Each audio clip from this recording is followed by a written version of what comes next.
안녕하세요. 저는 이혼하고 혼자 살게 된 지 몇 년 된 30대 후반의 돌싱입니다. 제가 이혼을 했을 때 주변의 사람들 반응은 다른 이들과는 좀 달랐어요. 보통 이혼했다고 하면 다들 놀라는데 제가 이혼했다고 하니 마치 그러려니 하는 표정이더라고요. 그때서야 제가 콩깍지가 씌어서 정신이 나갔었구나 싶더라고요. 제 곁에 있었던 사람들은 모두 전 남편의 본성을 알고 있었다고 하더라고요. 그걸 아니 더 부끄럽고 민망하더라고요. 남들이 알 정도였으면 얼마나 노골적으로 보였을까 싶었거든요. 저와 남편이 이혼하게 된 건 돈과 외모 때문이었어요. 그 일에 대해 말하기 전에 남편과 어떻게 만났는지부터 자세히 알려드려야 할 것 같네요. 그 부분도 상당히 중요하거든요. 저는 남편과 결혼한 지 4년 만에 이혼을 하게 됐어요. 꽤나 빠른 이혼이었고 그보다 결혼은 더 성급했죠. 남편과 만난 지 6개월 만에 번갯불에 콩 볶듯이 후다닥 결혼을 해버렸으니까요. 그때 제 심경을 대변하자면 저만큼 괜찮은 남자를 나중에 내가 만날 수 있을까 하는 생각이었어요. 게다가 저는 점점 나이를 먹어가고 있었고 얼굴은 그리 예쁜 편도 아니었죠. 솔직히 제 자존감은 무척 낮은 편이었어요.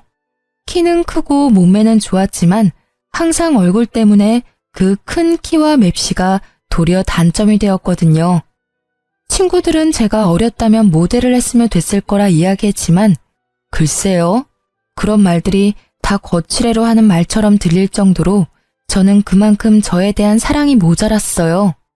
결혼을 할 수 있을까 하는 생각도 들 정도였죠. 저는 옷가게 매니저로 일하고 있었는데 다행히 여성복이라 여성들을 상대하는 건 그렇게 힘들지 않았어요. 그나마 제 장점을 드러내 옷을 잘 팔 수 있는 장점도 있었죠. 남편과 만난 건 점점 자존감을 조금씩 회복하던 때였어요. 그 사람은 영업직으로 얼굴이 무척 잘생긴 사람이었어요. 연예인 정도는 아니지만 일반인 치고는 눈이 가는 얼굴이었으니까요. 게다가 자기 얼굴에 굉장한 자신감을 가지고 있어서 패션도 과감했고 행동은 무척 스마트해 보였어요. 처음에 그 남자 제게 말을 걸었을 때는 벌칙 게임에 당첨이라도 된 건가 하는 생각이 먼저 들 정도로 저에게는 비현실적인 사람이었거든요. 그런데 연락처를 교환한 그는 메일을 제게 연락하고 만나자고 조르고 보고 싶다며 애교를 부리곤 했어요. 그는 당시에도 저보다 4살이나 어린 나이였고 저는 그 사람이 저와 어울리지 않다는 생각으로 몇 번이나 선을 그으려고 했어요. 그때 아예 선을 그어버렸다면 제 인생에 이런 오점은 남지 않았을지도 모르죠. 하지만 남편은 끈질기게 제게 구애했고 결국 넘어간 건 저였어요. 그 사람을 거절할 수도 있었지만 내심 그런 생각이 들더라고요. 이렇게 잘생긴 남자를 내가 언제 만나볼까 하는 생각이요. 이 사람도 그냥 가지고 노는 거라면 나도 그냥 가지고 노는 거라고 생각하고 만나보기만이라도 하자 하는 생각을 했어요. 최소한 상처를 받지 않기 위한 방어였는데 보기 좋게 당했거든요. 남편은 결국 6개월 만에 제게 프로포즈를 해왔고 저는 그에 응했어요. 응하지 않을 이유가 없었다고 해야 하나? 아니, 연애 당시의 남편은 제게 무척이나 잘해줬거든요. 그것이 진심이 아니라고는 단 한 번도 추호도 의심한 적 없어요. 정말 맹세코 그것이 모두 그의 마음에서 우러나온 일들이라 생각했죠. 그런데 의외의 일들은 결혼과 가까워져 가면서 생기기 시작했어요. 남편은 프로포즈를 해놓고서는 전혀 준비가 되어 있지 않았거든요.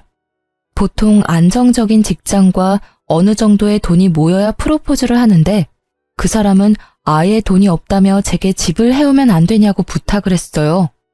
처음에는 의아했지만 솔직히 못해줄 것도 없었어요. 내 명의의 집이 남는 거라고 생각했고 조금 버겁긴 했지만 신혼부부라면 대출 이자도 싸니까요.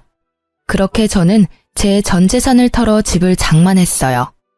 물론 지방에 있는 집이라 비싸지는 않았지만 제 명의의 집이잖아요. 본격적으로 문제가 생긴 건 결혼 직후였어요. 남편은 점점 저에게 돈을 요구하는 일이 잦아졌어요. 본인도 일을 하고 있으면서 그 돈은 어디다가 쓰는지, 제게 매번 용돈을 요구했고 집에는 사치스러운 물건들이 하나둘 생기기 시작했죠. 옷가게 매니저와 영업직 회사원의 생활에는 어울리지 않는 것들이요. 처음에는 결혼하고 들뜬 남편 때문에 이야기하지 못했지만 점점 그런 것들이 눈에 밟히기 시작하면서 저는 스트레스에 점점 시달리기 시작했어요. 반년이 지났을 때는 더 이상 참을 수 없어 남편에게 말했어요. 자기, 더 이상 나한테 돈 달라고 하지 마. 나 진짜 돈이 없어. 모아놓은 돈도 당신이 다 가져가는 바람에 매달 받는 월급으로 생활비 쓰고 있거든? 그마저도 경조사 있는 날에는 부족해. 자기, 지금 장난해? 자기한테 왜 돈이 없어? 집도 잘 살면서 왜 그렇게 쪼잔하게 구는 건데? 좀 팍팍 쓰면서 살아.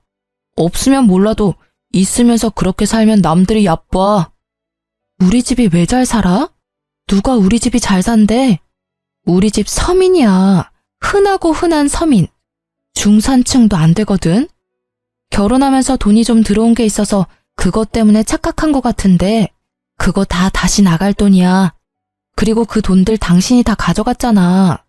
나한테는 진짜 남은 거 없어. 당황한 제 말에 남편이 눈을 가늘게 뜨며 피식 웃더라고요. 그 모습이 의아했어요. 왜 이렇게 당당하게 우리 집이 부자라고 생각한 걸까요? 그리고 그 의문은 곧 풀렸어요. 내가 눈뜬 봉사로 보여? 당신 부모님 사시는 집, 그 집 엄청 비싸잖아. 땅값도 어마무시하고. 부모님이 거기 살 정도면 너희 집 돈이 제법 있다는 이야긴데 다 아는 사실 숨기지 맙시다. 네? 게다가 당신 가지고 있는 물건들 좀 봐. 가방은 죄다 명품이고 신발도 브랜드 있는 거고 화장품도 비싼 것만 쓰잖아. 그래놓고 서민?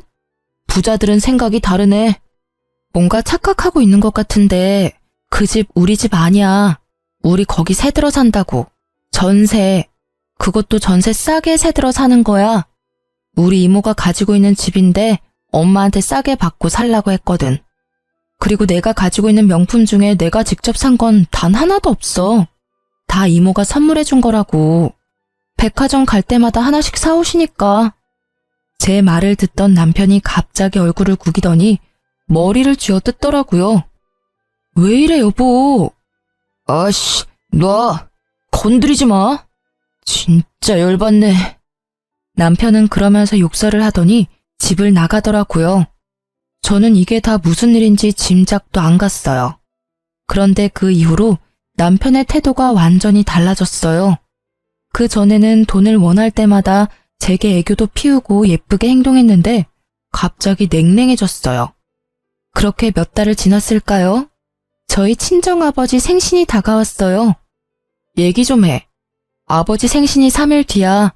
어떻게 할까? 그걸 왜 나한테 물어? 당신 아버지니까 당신이 알아서 해야지. 어차피 근처 고깃집에서 생일 축하나 할 거잖아. 난 그런 데 가는 거 딱 싫거든?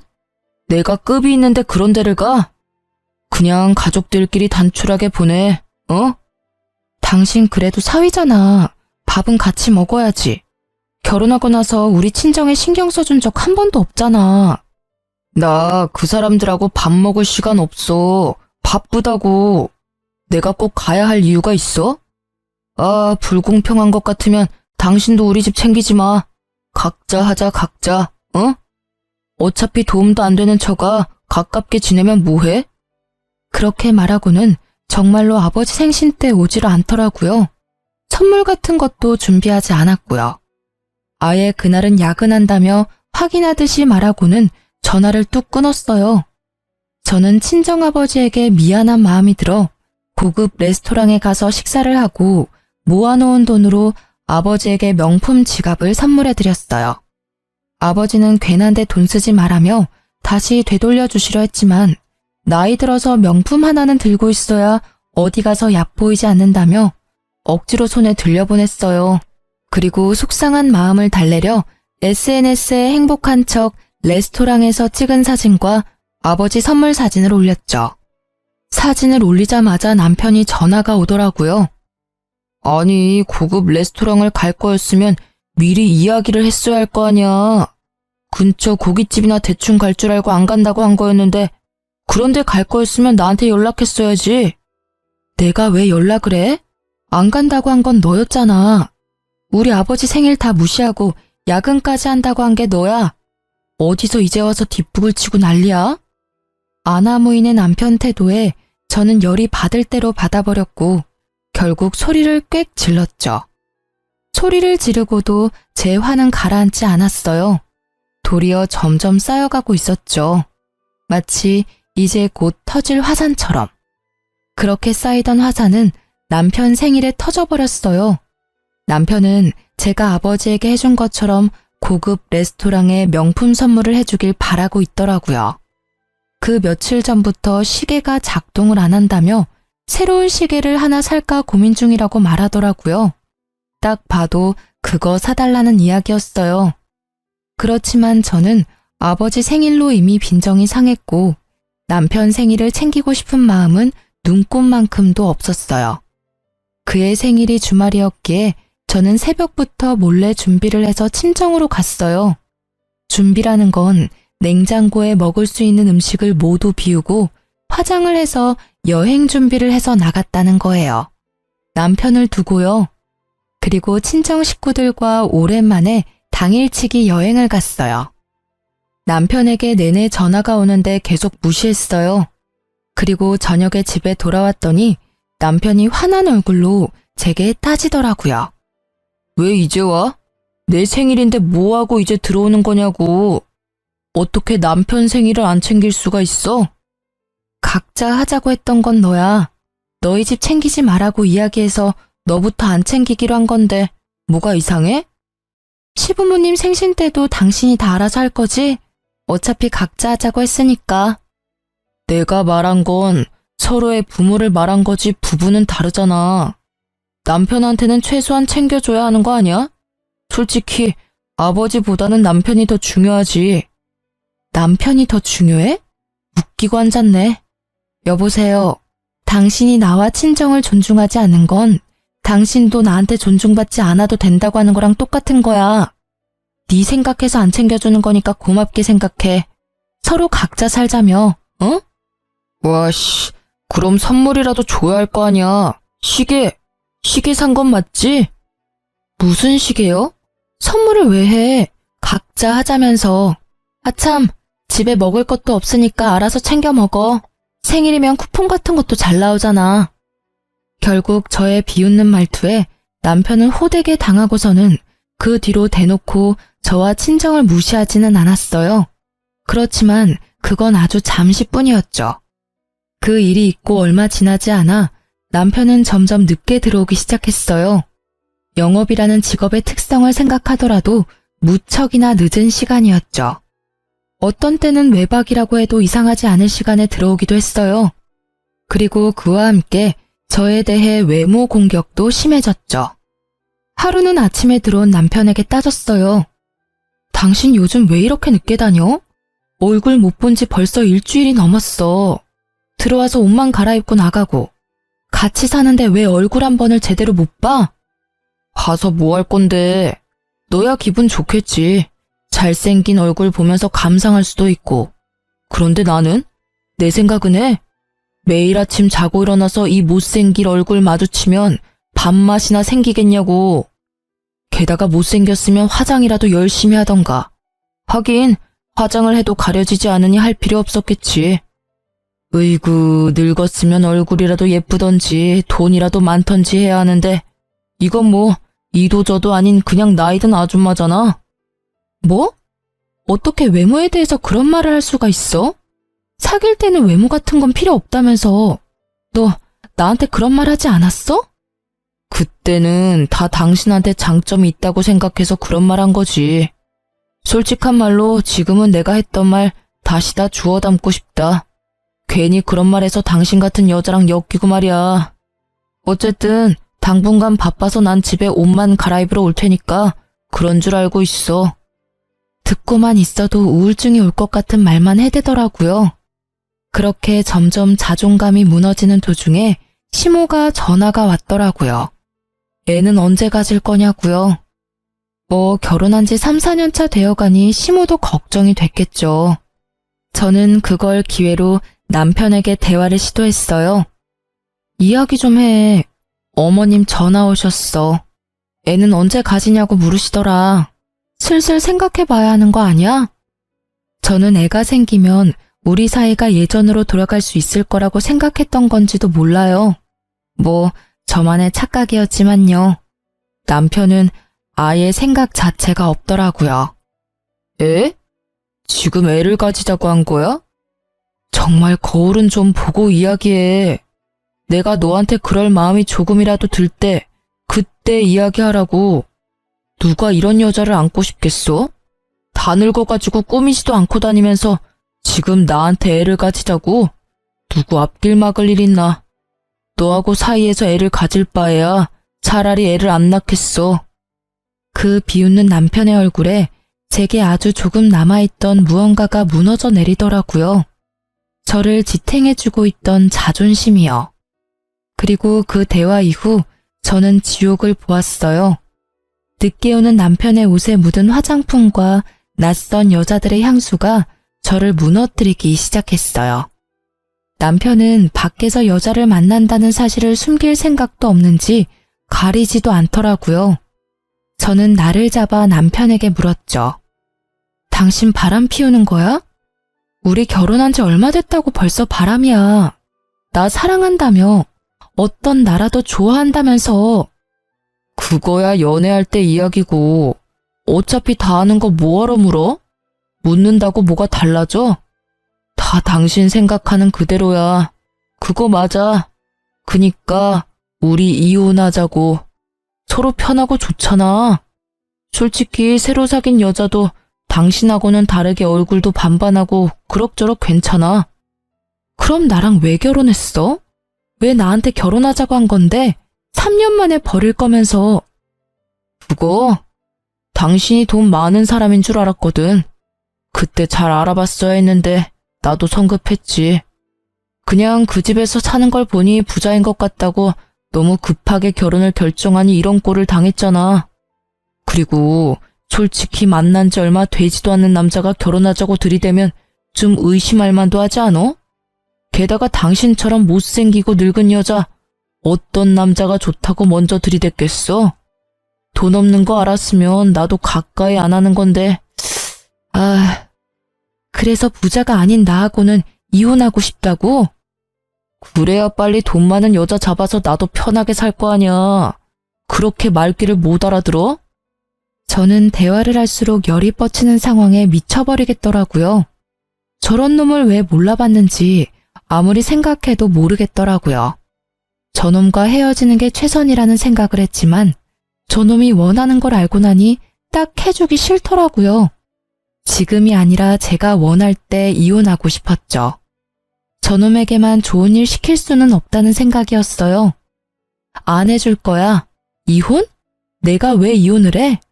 이혼하더라도 언제 어디서 어떻게 할지는 내가 결정해. 당신한테는 아무 권한 없어. 마지막 발악처럼 소리치는 제게 남편은 왜 이혼을 안 해주는 거냐며 소리치고 난리를 치더라고요. 그리고 그때부터는 진짜 막장 드라마보다 더 막장으로 치달았어요. 저는 막무가내인 남편을 막지도 못하고 그저 고스란히 감정을 소모해야 했어요. 그렇게 이혼에 대한 마음이 강해지던 어느 날, 친정엄마에게서 전화가 왔어요. 이모가 아파서 병원에 입원했다고요. 저는 너무 놀라 이모가 입원한 병원으로 뛰어갔어요. 이모, 이게 다 무슨 일이야? 왔어? 네 엄마가 너한테까지 이야기했어? 그러지 말지. 너 걱정할까봐 일부러 연락 안 했는데. 진짜 이게 다 뭐야? 얼굴색은 왜 이리 안 좋고. 도대체 무슨 병인데? 뭔데 이렇게 힘들어하는 건데? 그냥 신장이 안 좋대. 그냥 두면 천천히 죽어갈 거라고. 이식을 하는 방법은 있지만 적합자가 없으면 못한대. 적합자? 그럼 나도 적합한지 알아볼게. 아니, 그만해. 너한테 그런 일까지 시키고 싶지 않아. 이래서 네 엄마한테 이야기 안 하려고 했던 거야. 그런 게 어딨어? 일단 내가 의사 선생님 한번 만나볼게. 결국 만류하는 이모를 제쳐두고 저는 의사에게 가서 상담과 간단한 피 검사를 진행했고 놀랍게도 이식을 할 수 있다는 이야기를 들었죠. 그렇게 이식 수술과 이식 후 안정을 위해 일주일 정도 집에서 나와 친정에 머물기로 했어요. 남편에게는 잠시 친정에 다녀오겠다고 했고요. 물론 들은 척도 하지 않았지만요. 그렇게 어려운 수술을 마치고 회복하는 동안 이모는 제게 너무 고마워했어요. 자신의 목숨을 늘려준 사람이라고, 생명의 은인이라고. 저는 이모야말로 우리한테 집도 빌려주고 물건도 많이 사주고 고마울 일이 많다고 말해줬어요. 은지야. 내가 너한테 줄 선물이 있어. 은지가 싫지 않다면, 아니, 나는 무조건 너가 받아줬으면 좋겠어. 내가 이식해준 사람을 모른다면 몰라도 아는 이상 이 정도 살해도 안 하고 넘어가면 너무 뻔뻔해 보이잖아. 선물은? 저는 이모에게 들은 선물의 존재에 깜짝 놀랐어요. 처음에는 안 받겠다고 했지만 강경한 이모의 행동에 그럼 제가 원할 때 달라고 했어요. 이모는 받아들였고 저는 복수를 위한 아주 좋은 방법을 발견했죠. 그렇게 수술 후 안정을 마치고 집에 돌아온 저를 기다린 건 아늑한 집이 아니라 웬 낯선 여자였어요. 화장을 지운 얼굴에 젖은 머리카락, 그리고 얇은 옷차림. 그 여자는 도어락을 열고 들어온 제 얼굴을 보고도 놀란 기색 하나 없더라고요.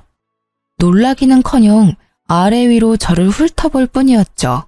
어머, 와이프가 이렇게 생겼구나. 이런 여자랑 같이 살면 바람 나도 할 말은 없지.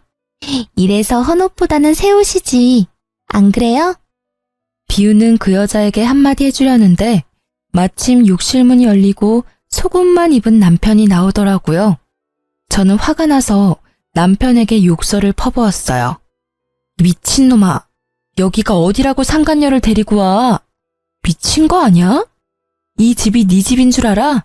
엄연히 내 명의로 된 내 거거든? 어차피 우리 결혼 생활 쪽난 거 너도 알고 나도 알고 남들이 다 아는데 꼬리 낄 게 뭐가 있어? 그냥 편하게 살자. 당신 없는 동안 집에 여자 하나 들이는 게 뭐가 그렇게 화낼 일이야? 열받으면 이혼해 주던가. 이혼? 그게 그렇게 하고 싶었어? 내가 경고하는데 이 혼인 파탄의 이유는 모두 당신한테 있는 거 알지? 나는 받을 수 있는 위자료는 다 받을 거고 당신한테 한 푼도 안 줄 거야. 마음대로 해. 나는 그냥 빈털터리에 못생기고 나이 많은 여자랑은 살기 싫은 것 뿐이니까. 그렇게 이야기하며 남편과 상간녀는 둘이서 눈을 마주치며 낄낄거리며 비웃더라고요. 저는 열받아서 남편에게 당장 나가라고 했어요. 그때까지도 당당한 남편은 천천히 옷을 입고 준비를 싹 다 하더니 상간녀를 허리에 끼고 천천히 문 앞에 서더라고요. 그러면서 저한테 말했어요. 어차피 이혼하면 재산 분할할 거고 내 몫도 있긴 할 거니까 그 부분은 걱정 안 해. 이 집도 어차피 결혼 때문에 산 거니까 같이 나눠야 하지 않겠어? 당신이 버젓이 상간녀와 불륜을 저지르는 걸 내가 봤는데 유책 배우자가 아닐 거라고 생각하는 게 웃기네. 말했지? 유책 배우자는 어차피 위자료가 더 커서 재산 분할에도 당신이 가져갈 수 있는 게 거의 없을 거야. 그도 그럴 게 당신이 미친 듯이 내 돈 빼서 쓰는 바람에 우리 집의 재산이라고는 딱 하나, 이 집밖에 안 남았거든. 그것마저도 내 명의지. 웃기네. 유책 배우자? 그거 증거 없으면 말짱꽝인 거 알지? 어디서 웃기지도 않은 말을 짓거려? 너야말로 뭐가 그렇게 자신만만한데? 내가 일주일 동안 집을 비우면서 네가 여자 데리고 집에 올 걸 예상 안 했을 것 같아? 저는 그 말과 함께 안방과 거실을 비추던 홈캠을 꺼내서 남편에게 보여줬어요. 남편은 그걸 보더니 얼굴이 사색이 되더군요. 당신이랑 그 여자 노는 건 내가 잘 봤어. 나 뜨겁더라. 이거 같이 보실 변호사분들도 그렇게 생각하겠지? 어머, 왜 그렇게 얼굴이 하얗게 질렸어? 아, 천하의 남봉꾼도 알몸으로 찍힌 동영상은 아무래도 부끄러운가 봐. 괜찮아. 나는 어디 안 뿌려. 그냥 증명할 때만 쓸 뿐이지. 위자료 받고 나면 잘 처분해 줄게. 남편은 화가 나서 홈캠을 제 손에서 뺐더니 확 집어던지더라고요. 저는 제가 생각해도 냉정한 목소리로 비웃어줬어요. 지금이 딱 이혼하기에 좋은 날이었으니까요. 그렇게 거기다가 화풀이 해봐야 소용없어. 데이터는 이미 다 내가 믿을 만한 데다가 모셔놨거든. 이제 이혼 준비만 하면 되겠네? 고마워해. 당신이 그렇게 원하던 이혼 내가 해주는 거잖아. 그리고 앞으로 이 집에 돌아올 필요 없어. 당신 짐은 택배를 부르든 이삿짐 용달을 부르든 대충 싸서 당신네 부모님 집으로 보낼 테니까 그렇게 알고 있어. 저는 짜증과 곤란함으로 범벅이 된 남편의 얼굴을 비웃어주며 두 사람을 내쫓아 보냈어요. 그렇게 이혼 서류를 작성하고 저는 남편의 불륜을 이유로 이혼 소송을 벌였고 생각보다 빠르게 정리가 되어 이혼이 결정됐어요. 결혼 기간이 짧고 남편이 기여한 것이 없다는 것이 인정되어서 저는 재산 분할해서 남편에게 받을 것만 생겼죠. 저는 이혼 소송이 완료된 뒤에 이모에게 선물을 받겠다고 했어요. 그리고 거기에 드는 비용은 모두 이모가 부담했어요. 거기까지 해주는 게 이모가 원하는 일이었다고 했으니까요. 저는 무척 고맙게 받았어요. 그리고 그걸 받자마자 서류를 떼서 전 남편에게 전화를 했어요. 보여줄 것이 있다고 하고 전 남편을 불러냈죠. 집 근처에 있는 카페였어요. 전 남편은 혼자 잔뜩 찌푸린 얼굴로 오더라고요. 뭐 때문에 불렀어? 우리 이제 남이거든? 이렇게 사사로이 불러내는 거 진짜 싫은데. 미안. 나도 당신 썩은 얼굴 보긴 싫은데 이거 하나는 꼭 보여줘야 내 속이 편안해질 것 같아서 말이야. 아주 잠깐이면 돼. 당신한테 예전에 말했지? 우리 엄마가 사는 집, 우리 이모네 집이라고. 우리 새들어서 산다고 말이야. 근데 그게 뭐? 그 집이 이제 우리 엄마네 명의가 됐거든? 그리고 여기 나한테도 건물과 땅이 생겼어. 참 신기하지? 당신이랑 이혼하니까 돈이 막 들어오는 거 보니 당신이랑은 역시 같이 만날 팔자가 아니었나 봐. 그치? 전 남편은 등기부등본을 뚫어져라 쳐다보더라고요. 믿을 수 없는 눈치였죠. 저는 그런 남편을 보며 제 폰을 탁자 위에 엎어뒀어요. 내가 말했던 이모, 땅과 부동산이 무척 많은 사람이야. 어릴 때부터 땅에 관심이 많아서 여기저기 작은 땅부터 시작해서 땅 투자해서 돈을 많이 벌었다고 하더라고. 가지고 있는 땅이랑 건물이 엄청 많은데 자식은 없지. 미혼이시거든. 앞으로도 결혼할 마음 없는 분이셔. 그분이 친절하게도 나한테 본인이 가진 땅과 건물을 주셨네. 이걸 왜 네가 가져? 게다가 이혼 직후에? 너 이거 짰지? 나한테 돈 한 푼도 안 주려고 일부러 이혼 직후에 받은 거 아니야? 한 푼도 안 주려고 그런 건 아니야. 이건 내가 개별로 받은 거라 당신하고 나눌 일은 없지. 그렇지만 틀린 말은 아니네. 일부러 이혼 직후에 받은 건 맞아. 당신을 화나게 하려고 말이지. 내가 당신하고 이혼해주기 전에 일주일 정도 집 비운 적이 있었지? 그때 이모한테 신장 이식해줬어. 그랬더니 나한테 주셨더라고. 내가 이모의 생명의 은인이라고. 돌아가시면 남은 재산도 다 나한테 물려주겠다고 하시더라고. 거짓말이야. 거짓말이지? 이거 다 가짜 서류지? 야, 말해보라고. 소유주가 왜 네 이름으로 되어 있냐고. 가짜라고 믿고 싶으면 그렇게 믿어. 그리고 등기부등본은 아무나 떼볼 수 있는 거 알지? 네가 직접 가서 찾아보던가. 당신이 눈독 들이던 그 집이 우리 엄마 명의로 바뀌었는지 직접 보면 되잖아. 이건 사기야. 이런 재산이야말로 당연히 나랑 나눠야지. 이혼을 하면 당연히 재산 분할해야 하는 거잖아. 당신한테는 기여분이 없어. 돈을 홀라당 가져다가 사치품에 쓰는 것밖에 없었으니까. 당신이 잘 모르나 본데 이번 이혼은 당신의 불륜과 더불어 사치도 이혼 원인이 된 거거든? 신용카드, 현금카드, 뭐 내역이 줄줄이 다 불륜과 사치품뿐이니까 너한테 돌아갈 재산은 한 푼도 없는 거지. 그래서 위자료 나한테 지급하라고 결정났잖아. 안 그래? 전 남편은 완전 멘붕이 온 얼굴로 서류를 움켜쥐며 뚫어져라 쳐다보더라고요. 거기 적혀있는 글자가 변할 리가 없으니 저는 웃으며 그 모습을 구경했죠. 돈 없다고 찬 여자, 갑자기 부자가 됐으니 당황할 법도 하죠. 여보, 미안해. 당신이 이렇게까지 화가 났을 줄은 몰랐어. 하지만 우리는 이렇게까지 이혼할 필요가 없는 사람이야. 응? 그러니까 우리 다시 재결합 생각해 볼까? 당신 내 얼굴 잘생겼다며 좋아했잖아. 응? 무슨 소리 하는 거야? 당신이 잘 데리고 다니는 상간녀나 잘 돌봐. 그 여자 그렇게 좋아하면서 왜 나한테 들이대? 이미 나는 헌옷이나 다름없지 않아? 돈 없으면 얼굴이라도 예뻐야 하는 게 여자라고. 그때 당신이 말하고 나서 나도 내 주제를 알았어. 이제 결혼은 나한테 사치란 걸 말이지. 난 절대로 결혼은 다신 안 할 거야. 그 말은 그런 뜻이 아니고 예쁜 얼굴 감추지 말고 열심히 꾸미라는 말이었지. 그리고 헌옷이라니? 누가 그런 소리를 해? 설마 그년이 그런 말 했어? 아니야. 나 그렇게 얼굴만 반반하고 머리 빈 애들은 싫어. 걔도 그냥 내가 데리고 놀던 애야. 그 여자 원래 엔조이였어. 절대로 진심으로 만나던 것도 아니고 상간녀 소송하더라도 의리 지켜줄 사람도 아니야. 그리고 내가 당신한테 한 말은 진심이 아니었어. 그러니까 우리 다시 한번 생각해보자. 우리 관계 이렇게 끝내기엔 너무 아깝잖아. 나는 그냥 당신이 나한테 너무 과분한 사람이라 너무 안쓰러워서 자기를 놓아주려고 한 거야. 무슨 노래 가사도 아니고 막말에 무슨 장식을 저리도 달아대는지. 남편의 빠른 태세 전환에 웃음이 다 나더라고요. 저렇게 필사적으로 저를 다시 잡으려 한다는 사실이 정말로 구역질 날 정도로 웃겼어요. 이야, 시커먼 속내를 숨기질 않으시네?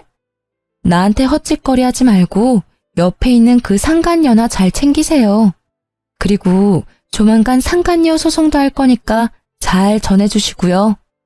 그 말과 함께 저는 카페에서 나왔어요. 전 남편이 저를 따라 나오려고 했지만 저는 미리 불러둔 택시를 타고 집으로 향했어요. 그리고 마지막으로 택시 안에서 폰을 켜고 상간녀에게 파일 하나를 보냈어요. 방금 전 남편과 통화한 녹음 파일이요. 상간녀 소송하려고 연락처 저장해놨는데 마지막 결정타 한 방 날려줬어요. 남편 놈에게도 열이 받았지만 감히 저를 품평하듯 보며 비하한 상간녀에게도 열이 받았거든요. 벌이란 건 두 사람이 다 받아야 하는 거라고 생각하니까요. 읽은 표시를 보고 나서야 저는 마음 편하게 폰을 껐어요. 마지막까지 복수가 잘 돼서 기분이 상쾌하더라고요. 그렇게 복수를 끝내고 저는 평화로운 시간을 보냈어요. 물론 전 남편과 상간녀에게서 연락이 왔지만 다 씹어줬죠. 이혼 상간녀 소송으로 할 말이 있다고 할 때는 변호사 명함을 보내줬어요. 저랑 할 이야기가 뭐가 있겠어요? 어차피 다 끝난 일인데. 그렇게 더 이상 그들의 연락도 오지 않게 됐을 때 저는 직장을 그만두고 몸조리를 하며 가족들과의 시간을 보냈어요. 꾸준하게 피부 관리도 하고 필라테스를 통해 스트레스로 무너진 몸매 관리도 했어요. 그리고 생각하기만 했던 쌍꺼풀 수술도 했죠.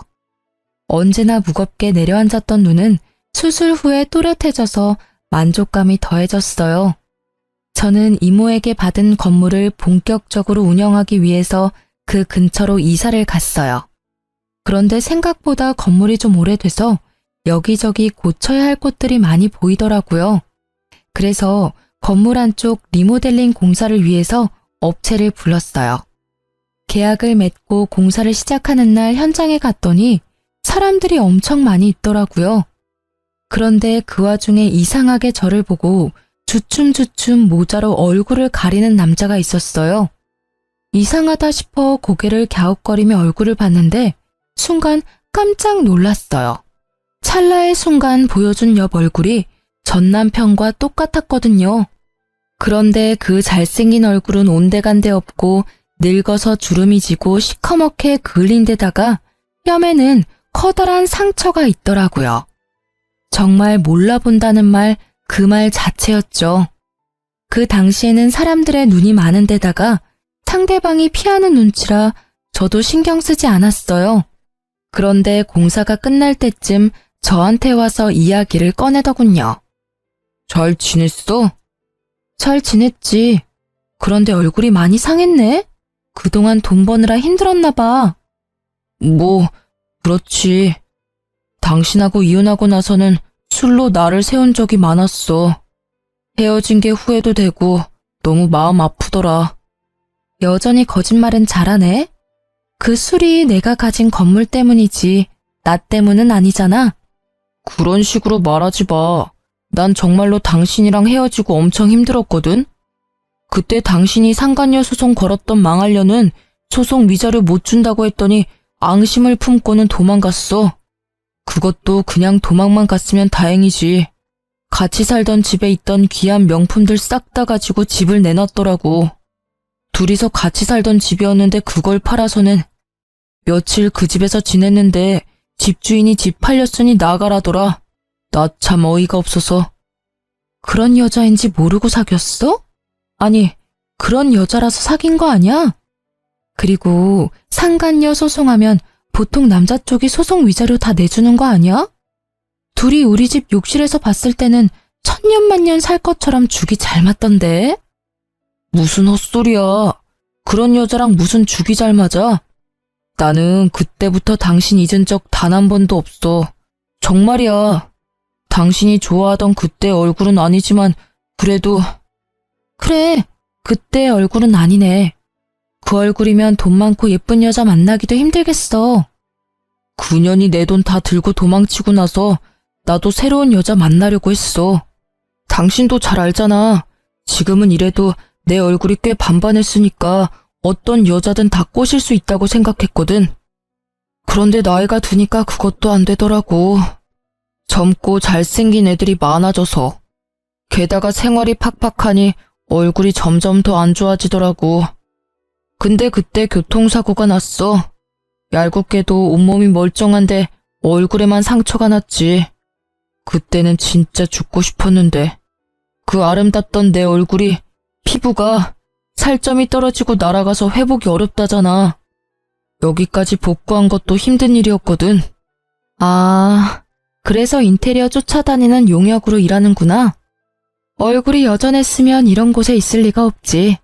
더 좋은 사람, 더 예쁜 사람 찾아 돌아다녔을 테니까. 안 그래? 그래.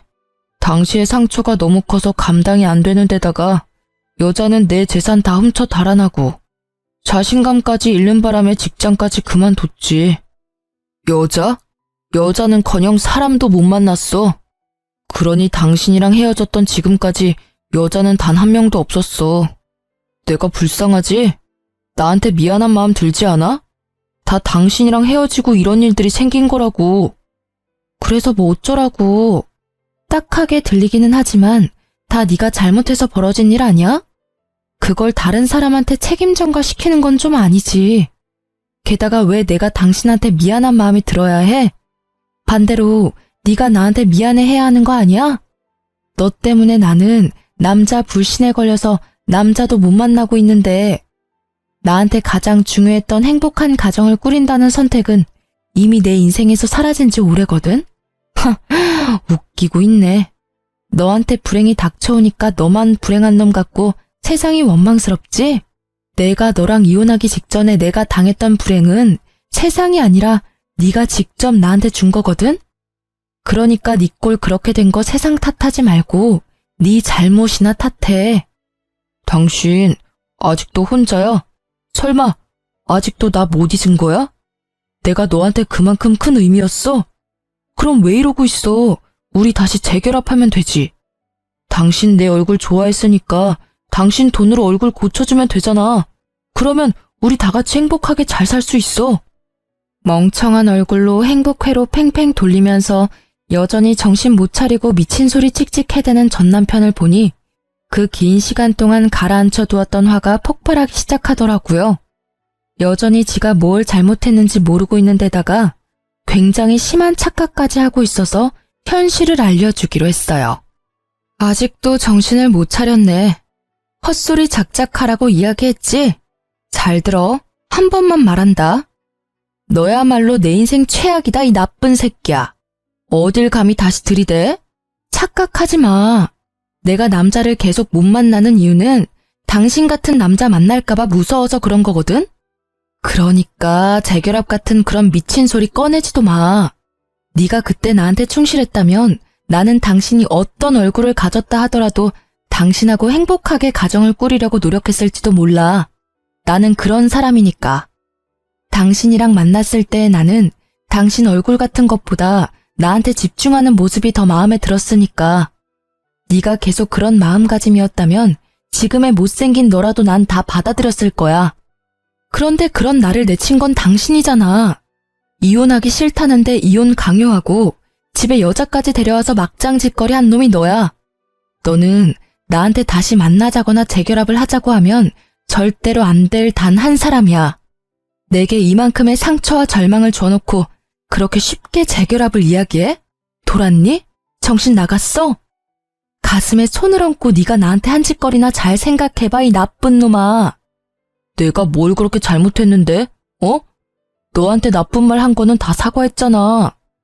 미안하다고 해결될 일이면 얼마나 좋겠니? 네가 나를 단연 못하는 것 같아서 말해줄게. 네 상간녀 도망간 거 나 때문이야. 내가 당신이랑 그때 이혼 직후에 카페에서 만났잖아. 그때 당신이 상간녀 욕하면서 나한테 매달리는 거 다 녹음해뒀다가 상간녀한테 보내줬거든. 생각 오래 하지도 않았나 봐. 바로 돈 가지고 튄 거 보니. 그러게 평소에 잘 좀 하지 그랬어. 그랬으면 그 여자랑 잘 살 수도 있었을 텐데. 제 이야기를 들은 전 남편은 짜증과 화가 섞인 얼굴을 한 채 고개를 푹 숙이고는 나갔어요. 처음에 얼굴이 상해서 잠시 딱하다는 마음이 들었는데 그 생각마저도 시간 낭비였다는 걸 알려주는 전 남편의 모습에 저는 한숨이 저절로 나더라고요. 세상에 천년만년 아름다운 얼굴이 어디 있겠어요? 늙으면 다 같이 쭈글쭈글하고 검버섯이 피는 건 당연한 세상의 이치잖아요. 마치 그 미모가 영원할 것처럼 굴면서 다른 사람을 희롱해서 자기 생각대로 하려고 한 전 남편의 모습을 보면서 딱 맞는 죗값을 받았구나 하는 생각이 들었어요. 게다가 상간녀 이야기를 들으면서 제가 준 녹음 파일이 그 상간녀를 움직였다고 생각하니 참으로 통쾌하더라고요. 뭐 그게 아니었더라도 금방 헤어졌을 것 같았지만 저는 이혼 후에 이모처럼 혼자 살기로 결심했어요. 지금은 수술과 운동으로 많이 예뻐지고 어딜 가서도 늙어 보인다, 못생겼다 이야기는 안 듣지만 마음이 잘 동하지 않더라고요. 제 외모를 싫어했으면서 돈 때문에 결혼한 남자가 있는 걸 알고 나니 결혼에 대한 회의감이 사라지지 않더라고요. 물론 연애도요. 처음에는 몇 번 사람을 만나보려고 했는데 어떠한 말로 저의 환심을 사려 해도 그게 그냥 거칠애로만 느껴지는 거예요. 진실한 마음이었을지도 모를 그 말들이 이제 더 이상 제게는 진실처럼 느껴지지 않았어요. 게다가 이혼 전에 들었던 그 자존감 잘라먹는 말들은 여전히 제 머릿속에 꼭꼭 박혀 있었으니까요. 그렇지만 계속 그렇게 지낼 생각은 아니에요. 그 남자가 제게 한 나쁜 짓을 싹 지워줄 좋은 사람을 만나고 싶긴 하거든요. 언제까지고 전 남편의 아기에 찬 목소리를 제 삶 속에 끼워두고 살 수는 없는 노릇이잖아요. 사랑은 사랑으로 고치는 게 맞다고 봐요. 전 남편과의 싸움과 일방적인 매도에도 제가 버틸 수 있었던 건 우리 가족과 이모 덕분이었거든요. 언젠가 가족처럼 저를 사랑해줄 사람이 분명히 어딘가에 있을 거라고 생각해요. 그렇다고 함부로 사람을 만날 생각은 아니지만요. 지금 당장은 가족들과 여행하며 지내는 이 시간이 너무나 소중하고 행복해요. 생각보다 저처럼 이혼 전의 외모 지적질이나 자존감이 뚝뚝 떨어지는 말을 듣는 분들이 많을 거라고 생각해요. 그럴 때는 참지 마세요. 무턱대고 참고 기다리기만 하면 새로운 시작은 절대로 오지 않거든요. 제 이혼 스토리 봐서 아시겠지만 사람은 절대로 쉽게 변하는 법이 없답니다. 그 자랑스럽던 미모를 잃었음에도 여전히 나쁜 생각만 하고 있잖아요. 그러니 제 이야기가 헤매고 있을 많은 분들에게 도움이 될 수 있기를 바라는 마음에 이렇게 사연글을 써봤어요. 긴 글 읽어주셔서 감사하고 다들 행복하세요.